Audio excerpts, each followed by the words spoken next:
What if my ex is a stubborn man, might be too embarrassed to reach out? We're on a break, no contact. I don't want to be the first to reach out. How can I let him know I'll be receptive? I mean, you can do little things like, liking his social media stuff and all that kind of stuff, but it's kind of like, is he going to get the message? Is he going to care? He might, you never know.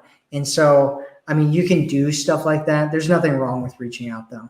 There's absolutely nothing wrong with it. If you're at that wholeness break point, especially, yeah, right? Yeah. You want to be at it's one of those things, right? Like, because if you think about it, you reaching out to him and then you reaching out to him isn't a big deal, right? If you're reaching out to him and then you're trying to set up a date and then you go on the date and you're trying to make something happen with him, then you're chasing him, right? Yeah.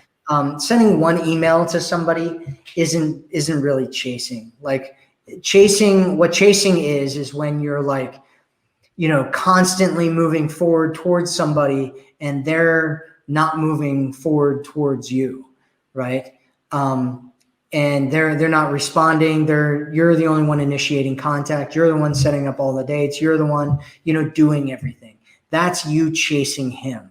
If you send him one message and then he responds and he picks up the ball and starts running with it, that's not a big deal, right? Because most women actually make the first move, whether they know it or not. That's just the reality of dating in general. Most men won't approach a woman who doesn't give them some kind of signal that he's welcome to come over and approach. They've done studies on this. They found that around 65% of men, I think it's actually 67%, will not approach a woman unless she gives him some kind of cue that she wants him to approach. And so you can reach out to him. And if you're like, oh, I'm worried about him feeling like it's going to be this big thing, you can reach out to him and just make it about something else, right?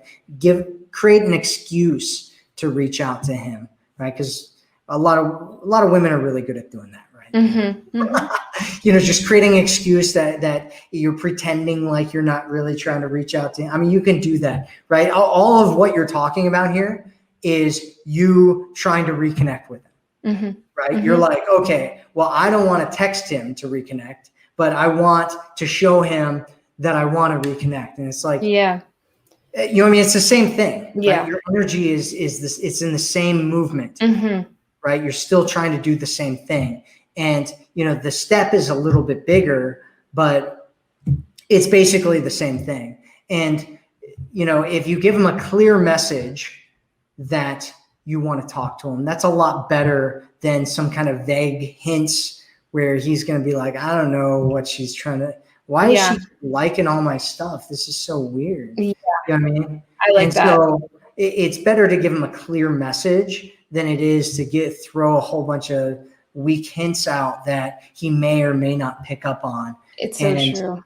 So just connect, if you connect with him and he doesn't take the ball and run, then you know where he is to a certain extent, right? So true. I was going to say your energy is in the same place anyway. He's going to feel your energy, whether you're not the first to reach out, but I'm trying to let him know I'll be receptive. It's like direct, straightforward communication. Then you know where you stand. Right? Do it once. Don't keep doing this on a weekly basis if he's not responsive, right?